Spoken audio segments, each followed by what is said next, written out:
Utopia in musicals, comparing Grease and Singing in the Rain. Utopia is a common convention of musicals, being evoked in both Singing in the Rain and Grease. Both movies intertwine and work quite closely together, despite their drastically different origins. Both musicals bear lavish colourful sets with a wide colour range, bold costumes, and are purposely stylised for the films. Grease follows typical 1950s American iconography, whereas Singing in the Rain shows characteristics of the infamous silent cinema. Moreover, both movies act as a form of escape for the public. Grease contrasts current issues of the 1970s, such as trauma after the Vietnamese War, the rise in divorce, and institutionalized discrimination.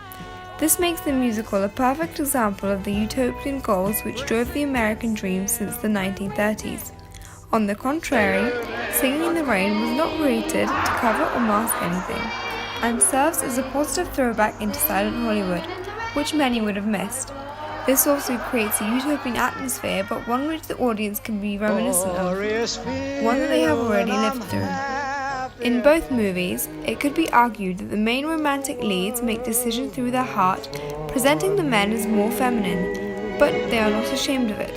This struck a chord with the audience of Grease, as the women's movement for rights had just taken off in America.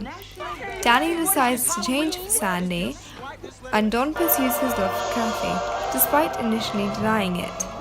The musical performances act as an excellent vehicle for this. The performance of musical numbers is what introduces the feelings of escapism in the audience.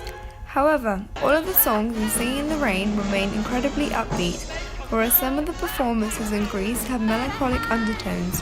For example, when Kathy faces an issue, in this case the dilemma of the dueling cavalier, she remains positive, finding a solution, creating the ideal sense of utopia as everything resolves itself in the character's favour.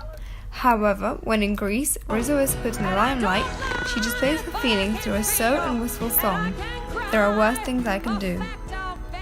Likewise, the sets in Singing in the Rain are more staged, creating a definitive dance floor or stage for the characters.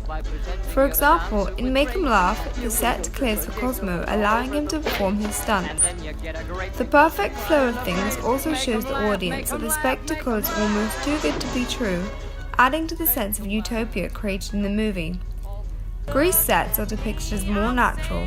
For example, Sandra Dee is sung in a bedroom, making the best use of the bedroom space to add to the scene. Some believe that due to this, Singing in the Rain is better at illustrating utopian society to the audience. Lastly, both movies finish with a resonant ending. Both romances work out and the protagonists lay defeated. In both closing scenes, the characters are shown looking into the future. This acts as a final finishing touch to the atmosphere of both movies. The audiences leave reminiscing the closing scenes, hence recalling the utopia in both movies. This cherry on the top is what audiences really empathise with, and is what gives the movies the final push into becoming blockbusting, timeless masterpieces.